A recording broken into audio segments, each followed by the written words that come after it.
Hola, hola, ¿cómo están? Espero que estén súper bien. El día de hoy estoy muy contenta y muy feliz de estar nuevamente con ustedes, y es que vamos a hablar de la película Teléfono Negro 2, así que quédate porque esto se va a poner muy bueno. Y bueno, ya saben, como siempre, un gusto estar con ustedes, y es que la continuación de Teléfono Negro. Recuerden que el video de la parte 1 ya está, así que pueden ir corriendo a darle clic si no lo han visto. Yo les recomiendo que lo vean antes, porque aquí no me detendré tanto en el pasado de Finn, es decir, del chico protagonista, y tampoco de The Graver o el Raptor, quien también es un personaje importante y que probablemente será icónico para el futuro de esta franquicia, y que esperemos sigan habiendo películas. Incluso desearía una precuela acerca de este psicópata. Por lo tanto, córrele, ve, te espero, no te preocupes. ¿Ya lo viste? Bueno, perfecto. Ahora sí, hablemos acerca de esta gran película. Déjame decirte que para mí me encantó Teléfono Negro. Desde la parte psicológica tiene varios elementos que me han llamado la atención, y por eso es que en este video nos vamos a saltar la tradición de que cada estreno hablamos de lo bueno, lo malo y lo raro de una película que recién se está estrenando. Y aquí tendríamos que hablar justamente del Teléfono Negro, pero como se me pega mi gana, porque es mi canal, hablemos acerca de algo más interesante en cuestión psicológica. ¿Por qué? Porque yo sé que algunos llevan ciertas expectativas de lo que están viendo con respecto a sustos. La categoría de terror, es evidente que cuando tú vas a ver una película de este estilo, como El Conjuro, como otras franquicias, donde recientemente también tuvimos Haz que regrese, La hora de la desaparición, y ahora tenemos Teléfono Negro. Bueno, algunas de estas que he mencionado, la gente va con el ánimo de ser espantado, de ser asustado por los jumpscares, es decir, este sonido o esta imagen que aparece de repente y que, bueno, saltas de tu asiento por la impresión y te quedas con esta sensación de miedo, taquicardia y no querer bañarte cerrando los ojos. Creo que en esta subcategoría de terror psicológico lo hace muy bien, ya que aunque sí tiene varios jumpscares, no significa que toda la película esté basando es la historia en eso, en espantarte solamente, sino en presentarnos una historia interesante, un personaje que en este caso es un villano con motivación, y como les he dicho una y otra vez en este canal, un personaje con motivación es evidente que lo va a hacer bastante bien. También con el chico llamado Finn, pues también tenemos un gran complemento, que es este héroe, pero que ahora han añadido a un gran personaje, y es a su hermana. Sí, su hermana fue importante en la versión, en el capítulo pasado, por así decirlo, o en este caso la parte 1, y ahora se convierte también en un estilo de protagonista donde los sueños que ha tenido son importantes. Ahora, claro que hay momentos donde no todo funciona. Es importante decir que no es una película perfecta, y sabemos que en muchas ocasiones llevamos una gran expectativa con respecto a la continuación de la primera parte, y si nos encantó la primera, en muchas ocasiones creemos que la segunda no es tan buena. Respeto tu opinión, está muy bien, pero a mí me ha encantado porque le da justamente la continuación a los temas psicológicos que hablamos en la primera parte. En la primera parte haré solamente alusión o diré algunos temas importantes para esta segunda, que es la continuidad o el perpetuar el ciclo de violencia que Finn ha vivido en casa. Pues en la primera escena donde lo vemos aparecer, vemos cómo esta ira y este cambio que ha tenido en su psique se ha convertido en algo importante. Vemos en la película que ha cambiado su carácter y que también ya no es el mismo chico tímido que lo buleaban, que necesitaba ser defendido, sino que ahora es alguien violento y alguien que no se deja porque los demás saben que él es alguien que sobrevivió a no solamente algo trágico, sino también a The Graver, el personaje mítico de Teléfono Negro. ¿Y qué es lo que también me suena interesante? La continuación de la historia entre estos dos personajes y, lo más importante, las consecuencias graves en la psique de Finn. Esta película habla de manera fuerte y emotiva sobre el duelo, sobre la violencia y cómo es que ésta se perpetúa de manera que podemos pensar que era algo obvio o evidente, pero no, si se dan cuenta, pasó un gran evento en la vida de Finn para que ese mismo ciclo de violencia continuara también en su vida, así como las dependencias o la dependencia a ciertas sustancias, como fue el caso del padre, donde analizamos un poquito acerca de la historia de ese hombre en el episodio pasado, pero ahora lo vemos en Finn, y es que vemos a Finn fumando. Vemos a su hermana viéndolo también, viendo este ejemplo y sabiendo que Finn no está bien, algo le está sucediendo. En la historia vamos avanzando con respecto a los sueños y eso es lo que nos permite tener la pauta para que su hermana y estos sueños nos vayan guiando en la historia. Estos sueños nos llevan justamente no solamente a una visión del pasado, sino a la intención de The Graver, que completamente es la venganza. Ahora, no hay mucho que decir con respecto a The Graver, ya que él es un psicópata. Sigue siendo este villano en la historia y en la vida de estos hermanos, quien ahora puede tener este poder que hasta cierto punto también genera mucho miedo en el espectador.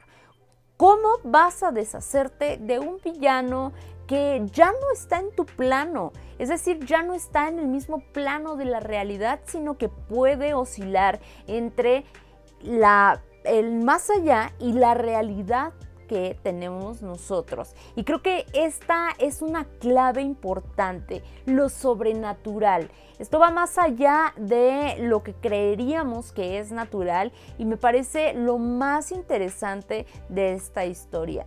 Ahora, psicológicamente hablando, Finn se encuentra roto de alguna manera, por así decirlo, pero más que una característica así, yo lo diría perturbado.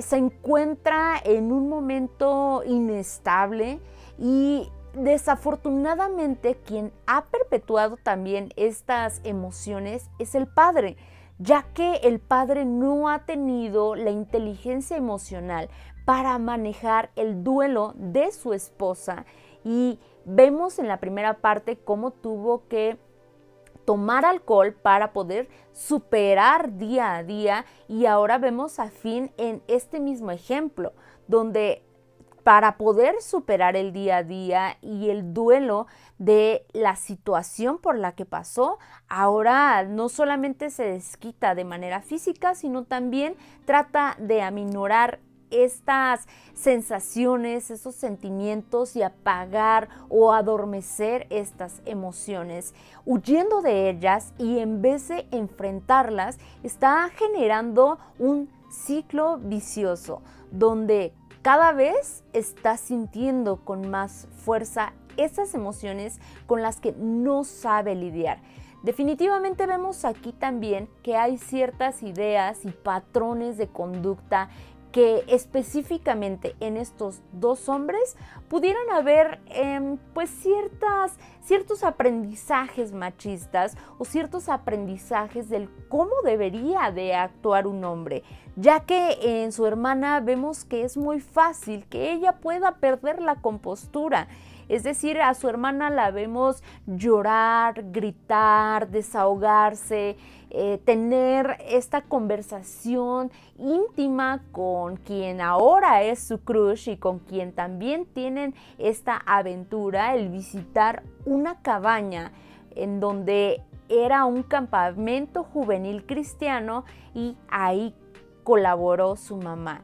Entonces vemos que estos comportamientos son completamente distintos. Vemos que tal vez en cuanto a los tiempos, las fechas, pues cómo deberían de comportarse los hombres y cómo deberían de comportarse las mujeres.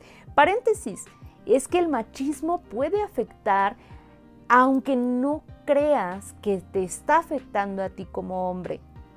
Esta idea de que un hombre no puede desahogarse, esta idea de que un hombre no puede llegar a casa, sino que tiene que seguir siendo el hombre fuerte, el que todo lo puede, es una idea que ha afectado hasta la fecha a muchos hombres y por eso el alto número de suicidios en hombres principalmente. Así que si tú crees que como hombre el machismo no te afecta, créeme, estás muy equivocado. Y continuando con la historia, también vemos algo importante, el desahogo y una escena muy emotiva. Pero antes de llegar a ese punto crucial, vamos a hablar acerca también de cómo el duelo del padre no se ha resuelto. Lo que podríamos llamar un tipo de duelo patológico. Primero déjame comentarte que no hay un tiempo normal de cuánto tiempo puedo estar en duelo, cuánto tiempo puedo llorar por alguien que he perdido o cuánto tiempo puedo estar así de triste, cuánto tiempo puedo estar sintiendo todo esto. No hay un tiempo que podamos decir que es lo normal o lo esperado. Sin embargo, hay algo importante y es que depende mucho también de las conductas, del contexto previo y después de la pérdida. Siendo así que en la vida específicamente del padre de Finn y de su hermana, este duelo nunca se resolvió. Es decir, cayó o se mantuvo en silencio con lo que había visto. El cuerpo de su esposa colgando y entrar a esta habitación, ver algo tan impactante como esto, definitivamente quebró a este hombre y ahora se puede entender en esta segunda parte un poco más acerca de del impacto emocional que tuvo en este hombre. Y no es justificación para la violencia que él utilizaba con sus hijos, sin embargo podemos entender más acerca de cómo la familia ha vivido bajo estas reglas de no hablar de las emociones, de callar, de silenciar y de guardarlo para sí mismo. Cosas que tal vez la hermana menor no lo ha hecho del todo y en esto me enorgullezco de ella porque ha sido bastante valiente en esta segunda parte, siendo que casi ocupa un lugar también protagónico en la historia. El padre vemos que nunca platicó sobre el duelo de su esposa, no buscó ayuda y eso generó rencor, culpa y resentimiento no solamente con sus hijos, con la vida, sino también hacia él mismo, dañándose como una consecuencia de creer que él era el responsable de la muerte de su esposa. Así que algo similar está sucediendo con Finn. Está en un duelo donde constantemente piensa en todo lo que sucedió en la primera parte y cree que muchas de las situaciones eran su responsabilidad y su culpa, siendo que no es así, era un niño, y que lo más importante en este tema, además de la parte sobrenatural, ya que aquí se complementa con lo que está haciendo The Graver, transgiversar o más bien ir más allá de lo natural. Y entonces, ¿cómo quitarle el poder a alguien que está en todo su prime? Es decir, está en el más allá. ¿Cómo luchar contra alguien que no ves? Y es aquí donde las emociones y esta imagen de alguien que lo persiguió y que además lo atacó, que es su peor pesadilla, se convierte justamente en eso, en algo que lo atemoriza. Y nos lleva a una escena impactante que, hablando como psicóloga, me encanta ver la catarsis de una persona aceptando las emociones que había estado guardando por tanto tiempo y que le habían estado estorbando para tomar decisiones responsables y, lo más importante, conscientes en su vida, declarando o aceptando el temor que Finn sentía dentro de sí mismo y cómo lo había estado ocultando detrás de una máscara de enojo. Esa escena en serio me ha impactado demasiado. Y terminamos en una parte muy importante en esta película donde sí, hay muchas oportunidades para la familia, definitivamente. Hay oportunidades donde la familia tiene que seguir trabajando en hablar de sus emociones, en plantear el cómo se sienten, aceptar que existen debilidades dentro de sí mismos, pero también aceptar la ayuda de los demás, esta interdependencia, es decir, saber que no puedo depender de todos o de alguien específico, pero sí puedo pedir ayuda de vez en cuando porque no lo puedo hacer yo solo.